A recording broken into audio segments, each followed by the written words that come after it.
हरीफ property association election से भागने के बहाने तलाश करने की बजाय इलेक्शन के मैदान में रहे। इन ख्यालात का इजहार उम्मीदवार नायब सदर मियां मोहम्मद बिलाल शरीफ की तरफ से प्रॉपर्टी डीलरों को दिया गया जुराने की तकरीब में शुरा से खिताब में सैफुर रहमान डोगर उम्मीदवार सदर फाउंडर ग्रुप ने अपने खिताब में किया।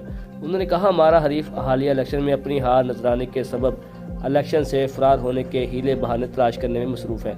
फाउंडर ग्रुप के कारकुनान उनके भागने के सारे रास्ते बंद कर चुके हैं। उन्होंने मजीद कहा कि हमारे ग्रुप के नायब सदर मियां मोहम्मद बिलाल शरीफ इंतहाई मुखलस और कायदना सलाहियत के मालिक हैं। उनकी कामयाबी पूरे ग्रुप की कामयाबी होगी। आखिर में उन्होंने बिलाल शरीफ और दीगर कारकुनान और कायदीन का शुक्र अदा करते हुए कहा, फाउंडर ग्रुप की कामयाबी के लिए शब रोज़ मेहनत लगन से काम करने की ज़रूरत है। तकरीब से नज़ीर खान न्याजी, उम्मीदवार जनरल सेक्रेटरी और दीगर ने भी खिताब किया।